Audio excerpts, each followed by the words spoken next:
A blessed day to all of you, our brothers and sisters in Christ.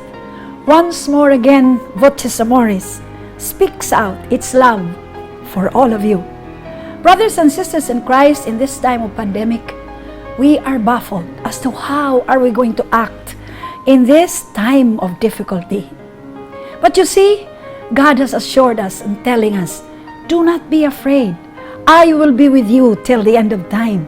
I will never abandon you, and I will take care of you. For all of those who believe and trust in God, they will never be afraid. They might be scared at some point in time, but when they remember what Jesus is telling us, they become stayed and their trust becomes even bigger. After all, God said, "Be still, I am God." So my brothers and sisters in Christ, in this very beautiful day, even if we have this pandemic, keep that faith strong in your heart and you will never be afraid. You can go anywhere. Why? Especially if you also follow the protocols of government. Because following government is also what you call respect. It is important that we respect, for God is actually trying to tell the world, respect, because in respect there is humility. And you see, humility is the only virtue that opens the heart of Jesus without knocking. If all of us human beings will be humble enough, like the fingers of the hand, to respect one another, to complement and not to compete, we will all be fine. In God's grace, we will all be saved. Brothers and sisters in Christ, with me today is a priest who has always been ready when we call him, as to tell the world of God's love. This is Reverend Father Martin Ponte. Father, magandang araw sa iyo. Thank you and for inviting me once again, Nancy. And it's a great privilege for me to be here always to share and impart with you, spiritual and beautiful reflection, especially this time of the pandemic. And I really appreciate the introduction of Sister Nancy to encourage all of us in this difficult time of the pandemic. And she's perfectly right. It is faith that makes us very strong. That's true, Father. In fact, in this age of mine, in this moment that I am already 76 years old, I really do not know. It seems I feel I am stronger. Whenever I think of our Lord who has given me this time, long time to stay in this world, I am thanking Him for it. I said, Lord, and this is my prayer, make me a servant, a very deserving servant of your word. And so I am also glad that God brought me into this very little program, Voces Amoris, so that I, during the time that we'll have to talk about God in Voces Amoris, I would feel that I am in reality is performing servantry to our Lord and God. Father, this particular episode indeed is very, very important, because many of our people out there, our brothers and sisters out there, are so scared about their lives. And then when they are when they are hungry, they panic. As if they do not know where to go. As if they have forgotten that we have a great God who has given us everything. You see? That's why you, as a spiritual advisor, because you had been molded in the Catholic Christian faith, I would like to, in a way, ask you this question. As a minister of God, what is your initial interpretation to this dilemma that is actually confronting not just the Philippines, but the world today? Well, it's for me, we're confronting almost like a mystery that we can only scratch quite a bit. Its meaning, we don't guarantee a complete explanation unless we are divine and God. Yes. But we can actually reflect on God's ways in our lives.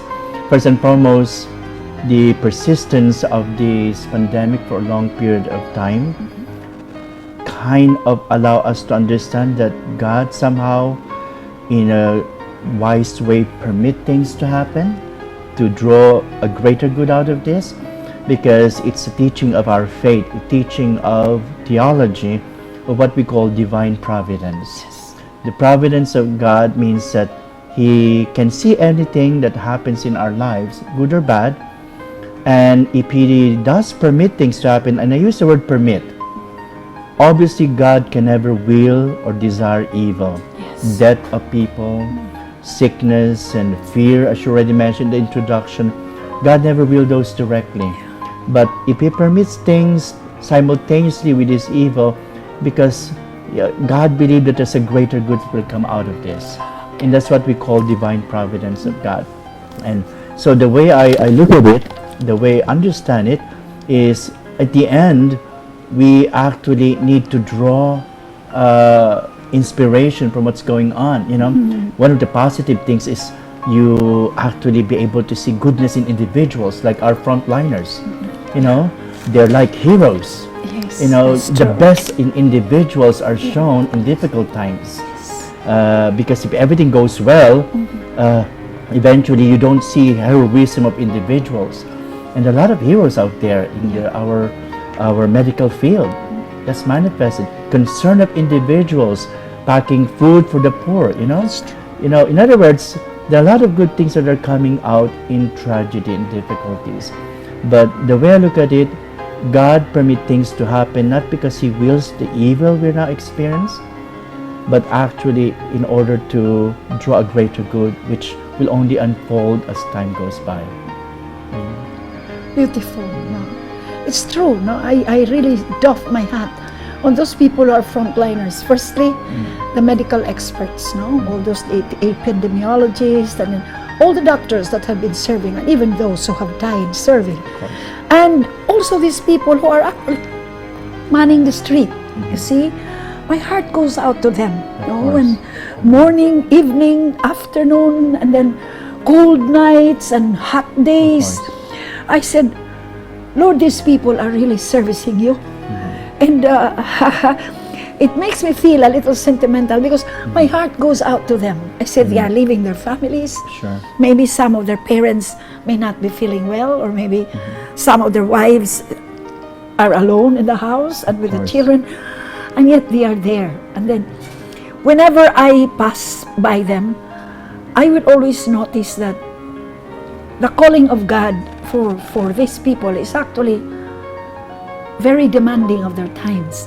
But I know that God will actually be giving them beautiful rewards for as long as they follow just heartily what God is actually asking them to do. After all, God said, be my servant. Of course. And I guess this is a call of servanthood, you see? It is. This thing that is happening now, I said, Lord, I understand. You really want us to serve you, Lord. And serving you is actually to be humble.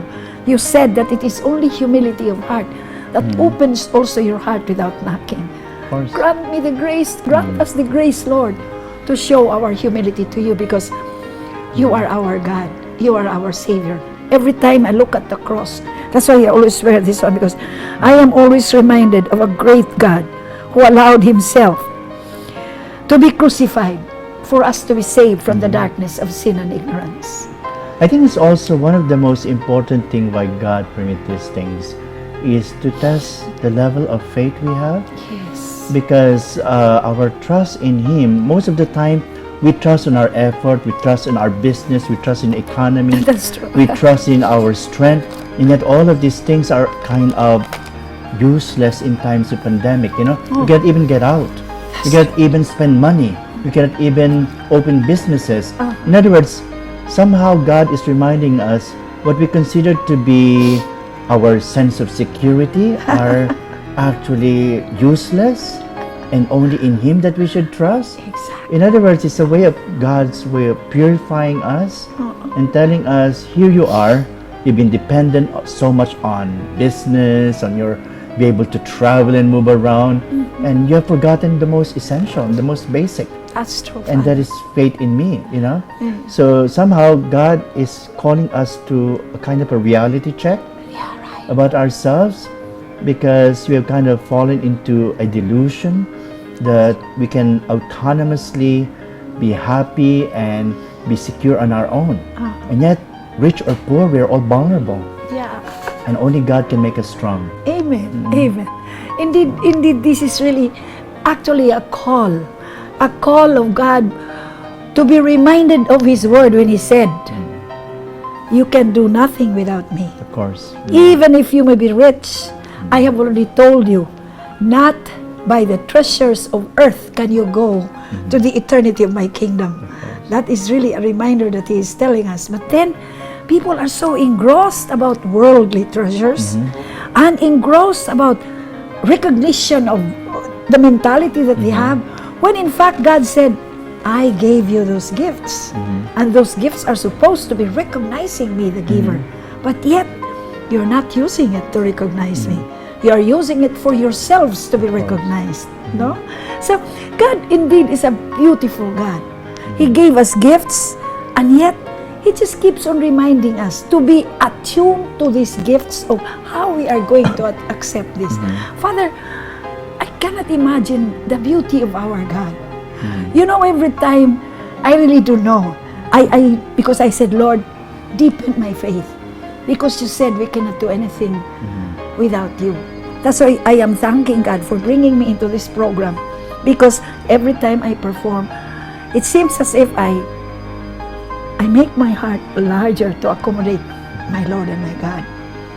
And I am not scared of pains, because I know that when there is pain according to the Lord, after the pain is gain.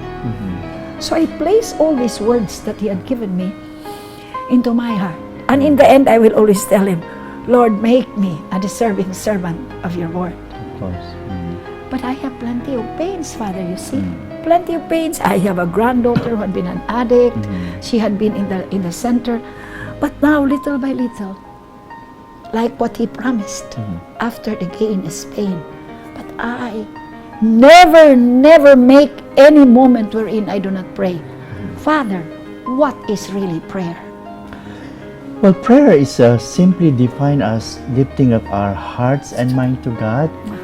It's not so much just thinking of Him, Yes. but so much of making us aware that He is present. Yes. And sometimes, there are a lot of distraction that makes us aware of His presence. It's true. And I believe that's one of the purposes why perhaps God permit all this pandemic. I realize that a lot of people have been so prayerful in the area where we are located. People are praying in the night, Divine Mercy chaplets and in a loudspeaker, praying the rosary. Before you used to hear, videoke and all worldly songs. Now they're playing rosaries and Divine Mercy chaplet. They become more prayerful.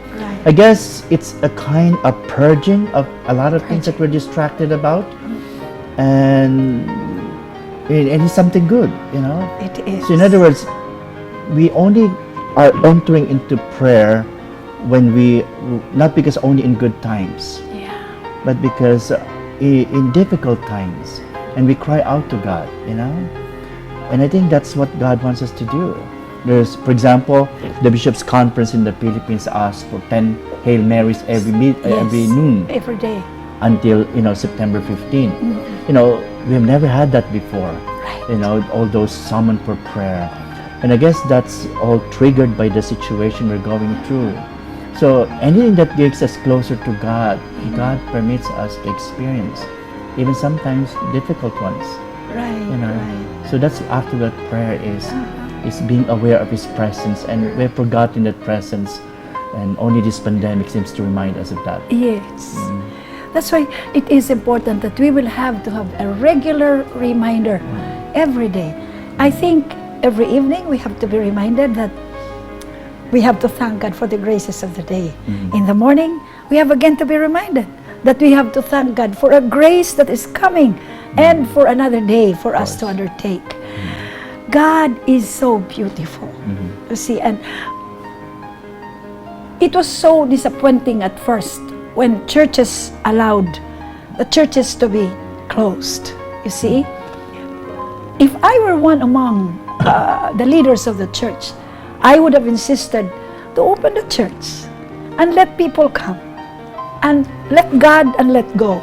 But yet, like what I said, we also need to really be good followers, because God said when you follow, you're humble. You are respectful. And God wants people to be humble. We will talk more about humility after these very important reminders. Let's pause for some reminders.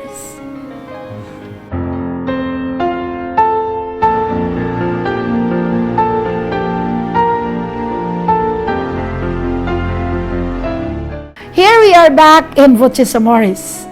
We have a lot to tell you about love of God. And this particular episode, we talk about the love of God and we have to put it into heart and we're going to practice it. I'll get back to Father. Father, what resolve did the church recommend for the faithful to do apart from following government protocols? I think it's the church is inviting us first and foremost what she usually did in the past, especially in times of pandemic, is to hold hands together in charity, because we can overcome things when we are together. That's true. And I think this pandemic is kind of build a community. As I told you, we talk about the frontliners and policemen and Yes. all those in charge in the checkpoints. But it builds a community in a sense. It's kind of ironical because pandemic makes us put a face mask and we cannot talk to each other, which is opposed to what's supposed to be building a community. But I think it's actually the sense of compassion and sympathy is drawn from a lot of people. They're seeing all these images in television, newspaper about what's going on in the world. People are dying, especially our senior members of the society. So those are basically some of the possible effects, of what's taking place right now during pandemic. Yeah, that's true. Actually, even if we are actually putting masks and the like and social distancing, you see, our eyes are the windows of the soul. And I guess God would just like to let us look at one another with love. There's a lot. Our eyes express a lot. But unfortunately, some of us escape looking at other people. And that I cannot imagine though. I think I had that before when my husband was still alive. I used to be just so focused on myself that when we walk through our neighbors, my husband will always remind me and tell me, Dai, you smile to them. Oh, they are looking at you. I said, Dad, I don't even know them. Sort of like this, bitaw, no? Not knowing them seems to be a deterrent to our relating with them. But God did not want it that way. He wants us, even if we don't know them, that we still recognize them as a brother and a sister. So from that time on, he said, now you just smile to them. And it was very effective. So I guess the Lord really created eyes for us to transmit to others the love that we have for one another. And I guess this is the one that makes the world go round. You see? But you will notice that some of our friends, the people we know, especially if they have gained recognition as a rich person, as a person of authority because of being a good comerciante, or being one who could put up one big company. So this is the one that is actually deterring us from relating with one another because we are all one the same. Of course. Yeah, you're perfectly right with that, Although our eyes is actually the window of our soul, this wearing of the face mask becomes a symbolic to me because the number one, although our eyes communicate with each other, the number one means of our communication is our speaking. And I guess we kind of wasted that capacity.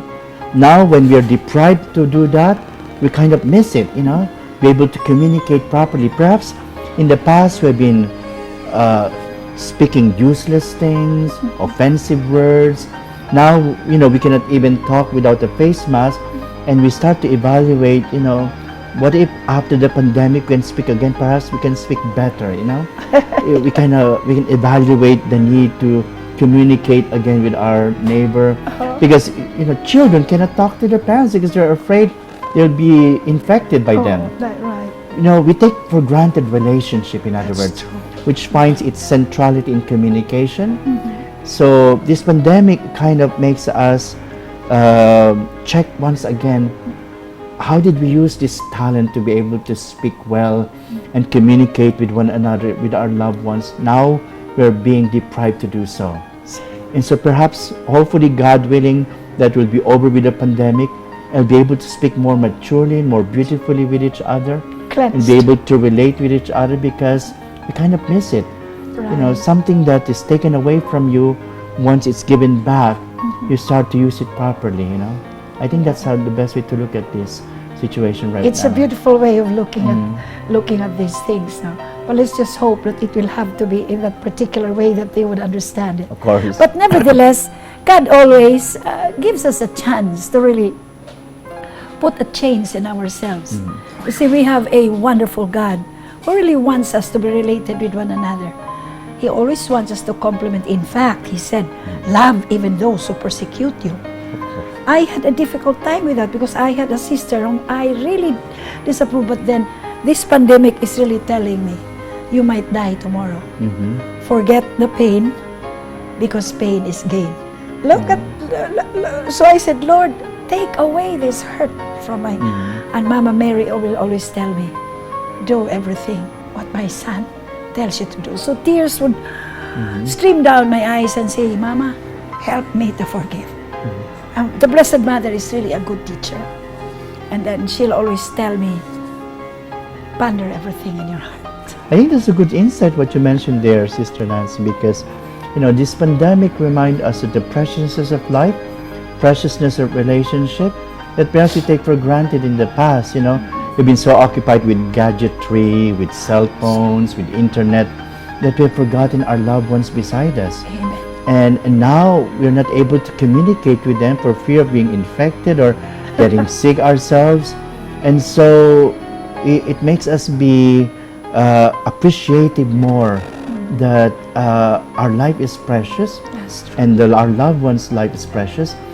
One of the most painful testimonies I read the internet is when somebody gets contaminated, they will not be able to approach them in the hospital until they die, until they get, you know, they get cremated. And a lot of these frontliners are saying it's the most painful thing to die without any loved ones beside you. Very painful. So I really encourage people out there, while your loved ones are healthy, your parents, your grandparents, your brothers and sisters are still alive and they're not infected, begin to love them, begin to treasure one another, because tomorrow might be too late. We don't know, we can be infected anytime. You know, so value one another, value each other's relationship, and I think that's one of the purposes of God in this particular situation. That is true. Father, there are a lot of things that we really need to understand in this particular time. That it is love and only love that can make results. God really started out with love by dying on the cross. So we are asked by the Blessed Mother to always look at the example that God has set for us. He died for all of us so that we will be with Him in paradise. He does not even know us, but He treats us like His brothers and His own sisters. And that love is just so tremendous and so great that thinking of it, especially that He is a God, seems to be some kind of an impossible thing to do. You see? I am already a God. Why should I worry about these people? But yet, we are taught that His love for us really is something beautiful and wonderful that we need to follow it. Otherwise, we will never be able to be with Him in the eternity of His kingdom.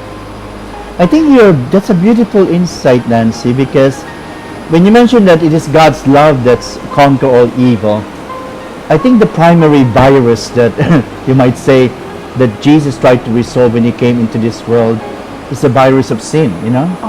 The virus of evil.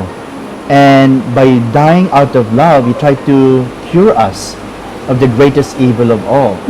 In a similar way, by way of comparison, with all this evil taking place, I think it can only resolve by a counter love for each other, you know? Because that's the way of Jesus. That's how He healed us from the virus of sin. And incidentally, a lot of people are afraid of physical evil, of death, which we should, and it's an objective fear. But very few people are afraid of falling into sin, which is a more profound evil, because it's not just a physical death, but it's eternal death. Eternal. And that's what Jesus did, Although during his lifetime, he tried to heal disease, but the primary thing that he did first is, I forgive your sin, before he heals our body. That's true. And I believe that sometimes, just like in the paralyzed man in the gospel, God permits the disease in order to heal our soul. Because if the paralyzed man wasn't sick, he won't be in the front of Jesus in the first place. He won't be getting near to Jesus in the first place. So I believe that this physical evil must be a way of God using to get closer to him, to make us realize the greatest evil is sin and needs forgiveness. Beautiful. I see. That's why when I made mention of that, when I was told when I actually followed up what the Lord is saying, love everyone, even those who persecute you. That's why I said, I think I don't deserve to be the MC of Voces, Amoris, because I still have pain in my heart, but then I am thanking the Lord for allowing me to see that which is not good. And Mama Mary will always tell me, do everything what my son tells you to do. So I made a resolve, and I guess I may be ready to die. Whatever God. If God calls, whatever He calls for me, because there is no more pain when I say I have forgiven. Unlike before, when there seems to be just a pain that strikes my heart and say, no. But then now I am telling the world that I can give a smile and say, I really do love my sister, and I guess I have to show to the world that if I love my God, I have to love my sister too and forgive. Sure. So I called her and said, okay na ta. That's good. That's good. Okay na ta, let's forget all these things that I am so hurt about, and I would like to be forgiven for a long time of silence and indifference. I hope you can voice siya. Okay naman hang. I said, okay. One day we'll come together after the pandemic. Father, there's still a lot to talk about, but we'll have again to pause for the lifeline of the station. We will be back.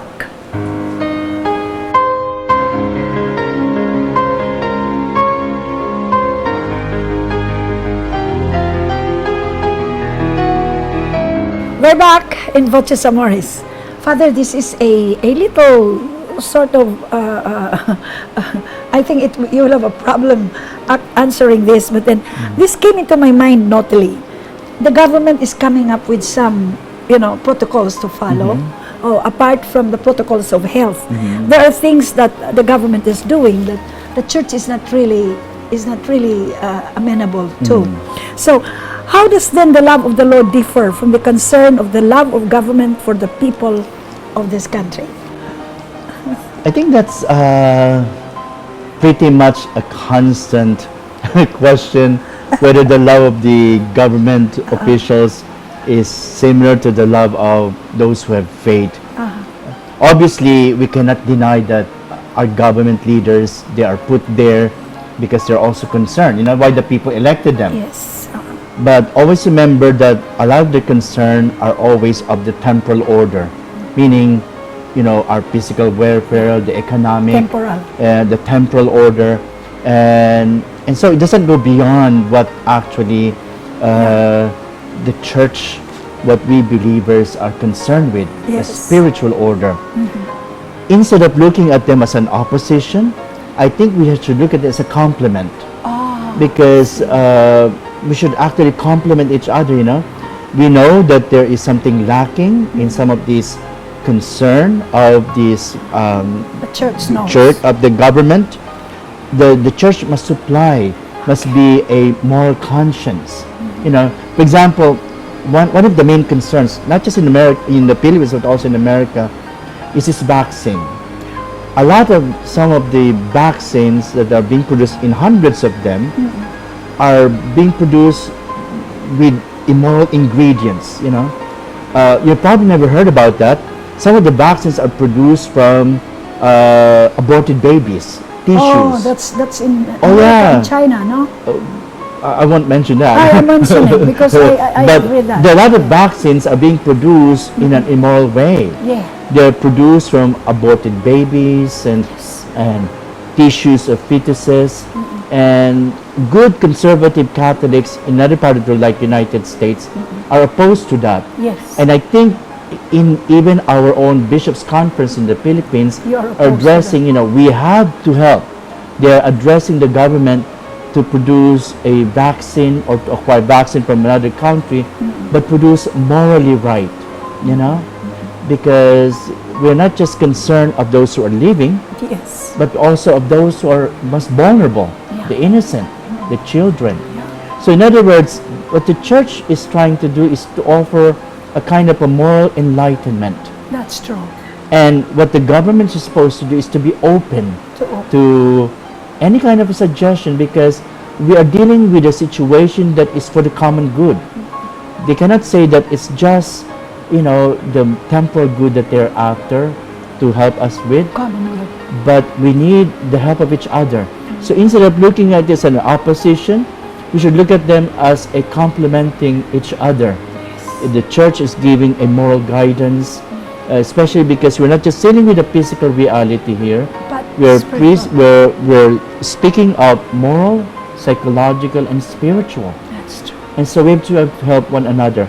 But what the church is trying to suggest to our leaders is whatever measure they try to propose to the people to prevent this pandemic to getting spread or being prevented later on by way of vaccine, it has to be morally upright and according to God's will, because all our attempt to solve temporal problems would not be sufficient if we defy God's law. Amen. Right. Yeah. That is really something very beautiful, Father. No? So, I guess the church will have to have a great role in prayer, Of course. in actually telling the world about what are the prayers that we need in order to make our prayers really a prayer that would touch the hearts of these people who are hardened. Because I believe even hardened hearts will be touched when all of us will come together in prayer, because God said, pray according to St. Pio, pray, hope, and don't worry. So if really resolve to do things in prayer and to hope that God is always there, when He said, I am God, be still, I will be with you till the end of time. I always read Psalm, is that Psalm 91, where God is a defender? I always read it, I believe in it. Wonderful. I strongly believe in it, and I always tell the Lord, Lord, we have nobody with us. You are the only ones. Into your hands we commend our spirit. In the same way as you said, that into the hands of the Almighty Father you commend your spirit. Grant us to borrow your word. Allow us to be with you in the eternity of time. Father, it is so wonderful to be actually asking you about these things. What advice can you give and recommend apart from washing of hands, social distancing, and other protocols? Because these are all body caring, taking care of the body. But what is it that you'll have to recommend so that the persons concerned, the people of the world, will be so conscious about taking care of the spirit? Because you notice now, the body is very much abused. The males are becoming females. The females are becoming males. Worse is that male and male marry. Same-sex marriage. Same-sex marriage. We in the way God wants it, we see this is something stupid, you see? Because God created us, man and woman, in marriage, but then now it's different. And then women walk on the streets with short pants, even showing almost the panties na. And God said the body is the temple of the Holy Spirit. It has really go beyond what is supposed to be the call of the Lord. Purity of the spirit and the dignity that He has given to each and every one of us. Many are not just forgetting it, but devastating it, abusing it. So what is it that you can, how are the Catholic Church and you working in for the how do you call this, in order for us to be cured of the ailment of transgressing the words of God? What are you going, what prayers do you do in order for these people to be affected? People will be actually will feel that there is a prayer in order for them to really be doing something right.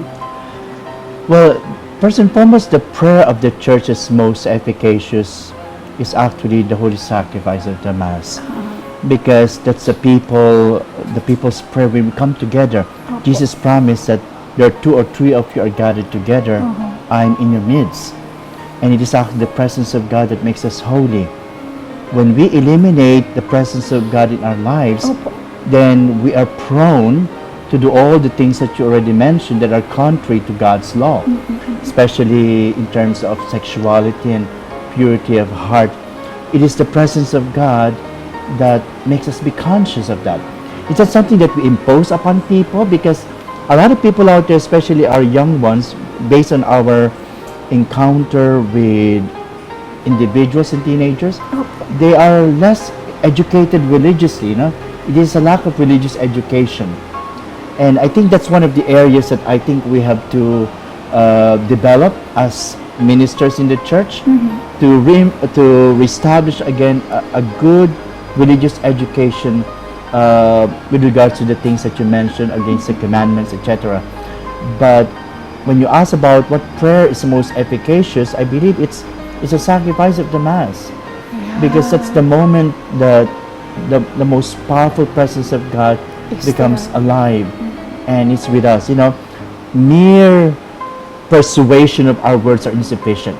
Even the most intellectual argument cannot convince people. But if you introduce them this whole notion, as you already mentioned at the beginning, of how much God loves them, is that what, and then they realize they've been loved, then you started to be purified. You know, you started to make a change in your life. In America, I work with anonymous Alcoholics Anonymous. Those people are addicted to alcohol. You know, one of the reasons why they start to decline, even worse, become more alcoholic, is because their loved one seems to abandon them. They say, "Oh, you're alcoholic, you go away," and they become worse. But what we encourage is they should be people who are having support of them, saying that they are important and they are loved. And so when they restore back their sense of dignity, they said, "I've got to be sober for my family. I've got to be sober for my loved ones, because they are expecting good from me." But if you cast them away, if you throw them away, then they said, "I'm worthless, so better be bad, better be worse." So by restoring back their sense of dignity, by restoring back their sense of value, because they are loved by a community, then they started to become better. They started to rearrange their lives, you know, because they believe somebody still believes in them, you know. What's so sad about our society today is when a person is bad, we pull them even worse. We push them down. We call them names. Yeah, rather than building up the little good things that they have and, you know, develop them for better. I think that's what we need today, to strengthen one another, you know. That is why God is really calling us to really radiate love. But unfortunately, it's not love that is being radiated. It's actually words that would, in a way, make the other person become even bitter in their lives. And hatred will arouse. So, and then they lack confidence in themselves. It's really difficult at this point in time, Father. But then, like what I said, God said, after the pain is gain. So maybe after the pain of this pandemic, that the world is being baffled at this point in time. America, other countries, and even Australia, lately. And then the last night there was also earthquake. No? Oh yeah. Yeah, there was earthquake last night in Masbate. So I guess the Lord is just calling, so I'd like you to give an advice to our brothers and sisters out there. What should they do at this point in time? Just a short advice, Father, that they will remember.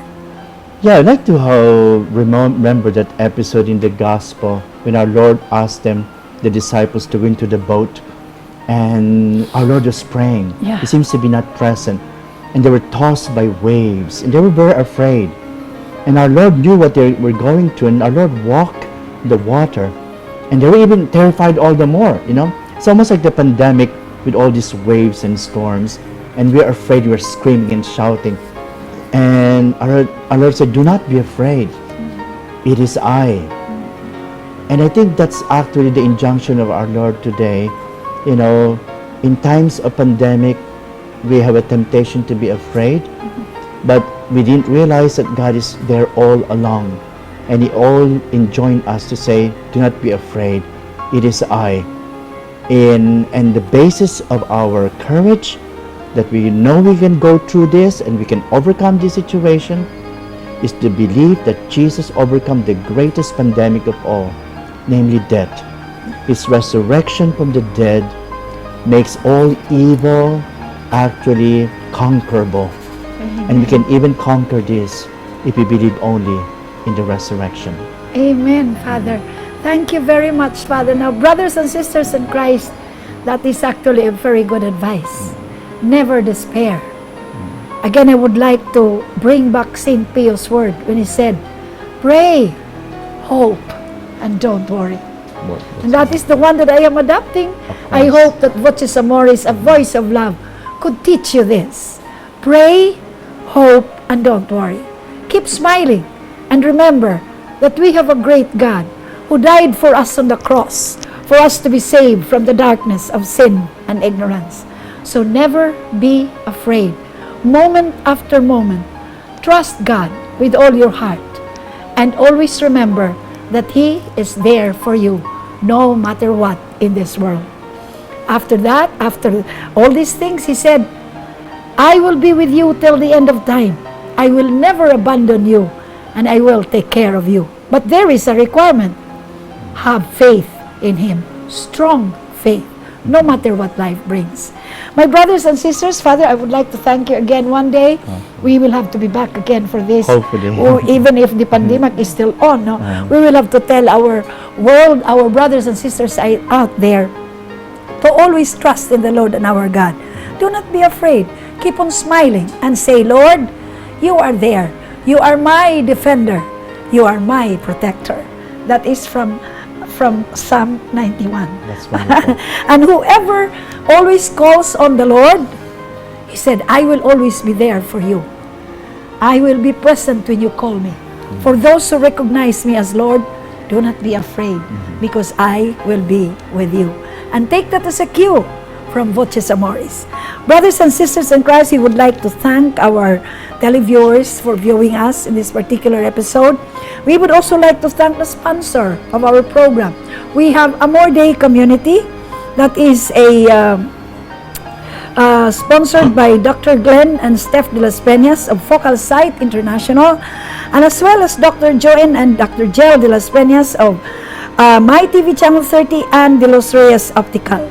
We also would like to thank our technical men, our brother Neil Madrid and company, as well as we would thank Mr. Julius Apelanio, our managing director, and also Mr. Randy Berami, our editor, Mr. Joel Noel, our technical director, and Mr. Noel Madrid. We would like to thank them for making this very beautiful episode look good on television.